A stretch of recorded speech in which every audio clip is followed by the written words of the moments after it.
Effect ന്യൂസിലേക്ക് ഇവർക്കും സുസ്വാഗതം. എസ് രാജേന്ദ്രൻ ഇന്ന് ഭാരതീയ ജനതാ പാർട്ടിയുടെ അംഗമായിട്ട് മാറുന്ന ഒരു സുദിനം കൂടിയാണ്. അതോടൊപ്പം തന്നെ അദ്ദേഹത്തിനോടൊപ്പം അദ്ദേഹത്തിന്റെ സുഹൃത്തുക്കളും അതോടൊപ്പം തന്നെ ഇടതുപക്ഷ രാഷ്ട്രീയത്തിനോടൊപ്പം നിൽക്കുകയും ചെയ്തിരുന്ന രണ്ടുപേരും ഇന്ന് അംഗത്വമെടുക്കുകയാണ്.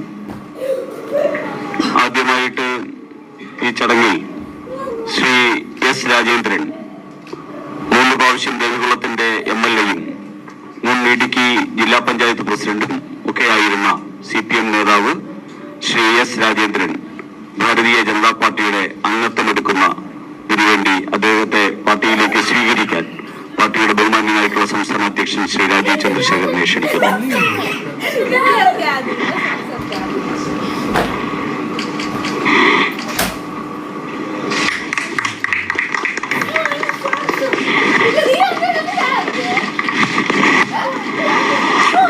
അദ്ദേഹത്തോടൊപ്പം ശ്രീ ഗുരുനാഥൻ, അദ്ദേഹം ചിന്നക്കനാൽ ഗ്രാമപഞ്ചായത്ത് പ്രസിഡന്റ്, 3 പ്രാവശ്യം ചിന്നക്കനാൽ ഗ്രാമപഞ്ചായത്ത് പ്രസിഡന്റായിരുന്നു. അതോടൊപ്പം തന്നെ ദേവികുളം ബ്ലോക്ക് പഞ്ചായത്തിന്റെ പ്രസിഡന്റായിരുന്നു. അദ്ദേഹം CPI-യുടെ ഇടുക്കി ജില്ലയിലെ ഏറ്റവും പ്രശസ്തനായിട്ടുള്ള നേതാവാണ്. AITUC-ന്റെ ജില്ലാ സെക്രട്ടറി, അതോടൊപ്പം തന്നെ AITUC state working committee member തുടങ്ങിയ നിരവധി മേഖലകളിൽ തൊഴിലാളി മേഖലയിൽ പ്രവർത്തിച്ച പരിചയസമ്പന്നനായിട്ടുള്ള ഒരു സീനിയർ ലീഡറാണ്. ശ്രീ ഗുരുനാഥൻ അവർകളെയും ഭാരതീയ ജനതാ പാർട്ടിയിലേക്ക് സ്വീകരിക്കുന്നു.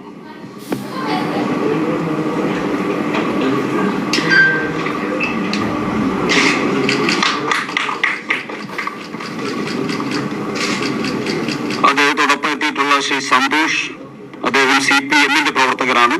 കുട്ടനാട് നീലംപേരൂർ ഭാഗത്തുള്ള CPM-ന്റെ ലോക്കൽ കമ്മിറ്റി മെമ്പറായിരുന്നു. അതോടൊപ്പം തന്നെ KPMS-ന്റെ യുവജന വിഭാഗത്തിന്റെ സംസ്ഥാന പ്രസിഡന്റ്, KPMS-ന്റെ സജീവ പ്രവർത്തകനുമായിട്ടുള്ള ശ്രീ സന്തോഷിനെ സംസ്ഥാന അധ്യക്ഷൻ സ്വീകരിക്കും.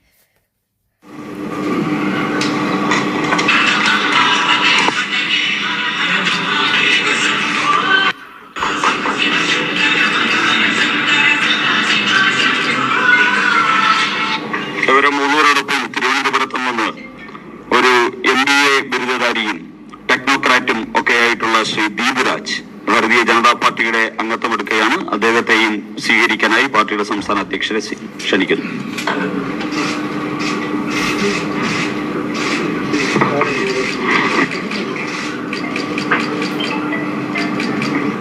ദീർഘകാലമായ രാഷ്ട്രീയ പ്രവർത്തനത്തിലായിരുന്നു. കഴിഞ്ഞ 4-5 വർഷക്കാലം പൊതുരംഗത്ത്, രാഷ്ട്രീയ രംഗത്ത് ഇല്ലായിരുന്നു, പൊതുരംഗത്തുണ്ടായിരുന്നു. ഒരു കുറ്റബോധത്തോടുകൂടി ഒരു വിശ്വാസം നഷ്ടപ്പെട്ട സാഹചര്യത്തിൽ ദീർഘകാലമായി തുടർന്ന് ചെല്ലാൻ കഴിയാത്ത മനോഭാവം, മാനസികമായ പ്രയാസങ്ങൾ അതിലുണ്ട്. കാര്യത്തിലേക്ക് വിവരിക്കുവാൻ ആഗ്രഹിക്കുന്നില്ല. ഒരു കാലത്തും സ്വീകരിച്ചിട്ടുള്ള രാഷ്ട്രീയത്തിനെ ചതിക്കുകയോ അതിനെതിരെ പ്രവർത്തിക്കുകയോ ചെയ്തിട്ടില്ല കഴിഞ്ഞ ദിവസം വരെ. ആ സാഹചര്യത്തിൽ പുതിയ ഒരു രാഷ്ട്രീയ പ്രവേശനം എന്തുകൊണ്ട് എന്നുള്ള നിലയിലും വരാം. കഴിഞ്ഞകാല പ്രവർത്തനത്തിനെ ഞാൻ പ്രവർത്തിച്ച പ്രസ്ഥാനത്തിൽ കമ്മീഷൻ നടപടിയേക്കാൾ ഉപരി പാർട്ടി സമ്മേളനങ്ങളാണ്.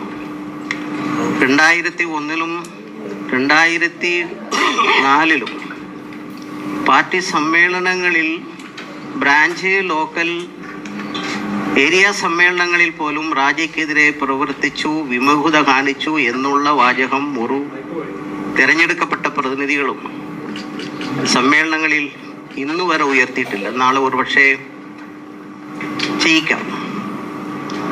എന്നാലും പൂർണ്ണമായ വിശ്വാസത്തോടും ഒപ്പം സാഹചര്യങ്ങളിൽ കടന്നു വരികയാണ് ചെയ്തിട്ടുള്ളത്.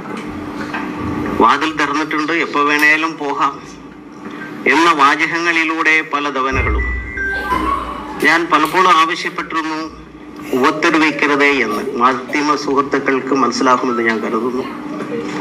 വേട്ടയാടുകയും അവഹരിക്കുകയും ചെയ്യുന്നു എന്നുള്ള വാചകങ്ങളിലേക്ക് ഞാൻ കടക്കാൻ ആഗ്രഹിക്കുന്നില്ല. പലതും സഹിച്ചിട്ടുണ്ട്, ഞാൻ അതിലേക്കും കടക്കുന്നില്ല.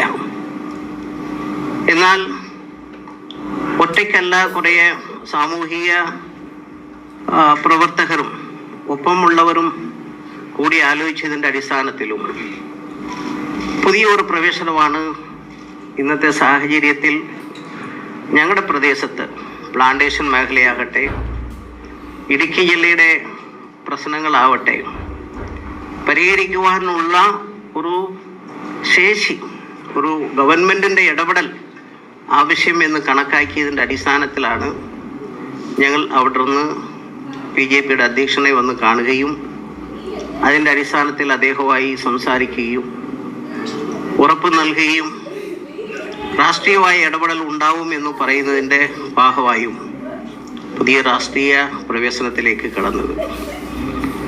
അപ്പോൾ അതിനെ സംബന്ധിച്ചുള്ള പുസ്തകങ്ങളിലേക്ക് ഞാൻ കടക്കത്തില്ല, അദ്ദേഹം പറയുമെന്ന് ഞാൻ പ്രതീക്ഷിക്കുന്നു. തീർച്ചയായും ആരെയും പ്രസ്ഥാനങ്ങളിൽ നിന്നോ മറ്റോ എവിടെന്നെങ്കിലും അടർത്തി പോകണമെന്നുള്ള ആഗ്രഹമില്ല. പക്ഷെ നമുക്കറിയാം, ഈ പഞ്ചായത്ത് തെരഞ്ഞെടുപ്പിൽ പോലും 10% ഇന്ത്യയുടെ മുന്നണി ആ ബന്ധം കേരളത്തിൽ ഉണ്ടായിട്ടുണ്ട് എന്ന് നമുക്ക് നിഷേധിക്കാനാവില്ല. ഇന്ത്യയിൽ 2 സംസ്ഥാനത്ത് മാത്രമാണ് വ്യത്യസ്ത രാഷ്ട്രീയ സാഹചര്യം ഉണ്ടായത്. കേരളത്തിൽ ഇത്ര വേഗം അങ്ങനെ ഒരു മാറ്റം വരുമെന്ന് പ്രതീക്ഷിച്ചില്ല. ഇനി ഇന്നത്തെ വികസന കാര്യങ്ങളിൽ അല്ലെങ്കിൽ സാമൂഹിക വ്യവസ്ഥയിൽ ഇടപെടുന്ന സാഹചര്യത്തിൽ സാമ്പത്തികമായും സർക്കാരിൻ്റെ ഇടപെടലിലൂടെയും ഇന്ന് ചെയ്യാൻ പറ്റുന്ന കേന്ദ്ര സർക്കാരിൻ്റെ പ്രധാനമന്ത്രി ശ്രീ മോഡിയുടെ ഇടപെടൽ, ഞാനിപ്പോൾ ട്രംപിൻ്റെ ഫോൺ എടുക്കാത്ത, മിസ്ഡ് കാൽ വന്നിട്ടും എടുക്കാത്ത ഒരു പ്രധാനമന്ത്രി, അത് പൊതുവിൽ വളരെയേറെ സ്വീകരിക്കപ്പെട്ട ഒരു സംഗതിയാണ്. വികസന മറ്റു കാര്യങ്ങളിലേക്ക് ആരെയും ബോധ്യപ്പെടുത്തുവാൻ ഞാൻ പറയാൻ ആഗ്രഹിക്കുന്നില്ല. പക്ഷെ ഞങ്ങളുടേതായ ചില പ്രശ്നങ്ങളുണ്ട്. അത് പരിഹരിക്കുവാൻ ഇത്രയും കാല രാഷ്ട്രീയ അനുഭവങ്ങൾ നമ്മൾ അല്ലെങ്കിൽ പ്രവർത്തനത്തിൽ ഉണ്ടായിട്ടുള്ള അനുഭവ സാഹചര്യങ്ങൾ വെച്ച് നേടുവാൻ സാധിക്കും എന്നുള്ള പ്രതീക്ഷയിലാണ് ഞങ്ങൾ കരുതിയിട്ടുള്ളത്. ഒരു പാർട്ടിയിൽ പ്രവേശിച്ചതുകൊണ്ട് മുഴുവനും BJPയിൽ പൂർണ്ണമായി ഞാൻ ഇങ്ങനെയാണ് എന്ന് പറയുവാൻ ഇപ്പോൾ ആഗ്രഹിക്കുന്നില്ല. ഞങ്ങളിപ്പോൾ തുടക്കത്തിൽ പ്രതീക്ഷയോടെ എത്തിച്ചേർന്നിട്ടുള്ള ആളുകളാണ്. ഇതാണ് ചുരുക്കത്തിൽ എനിക്ക് പറയുവാനുള്ളത്.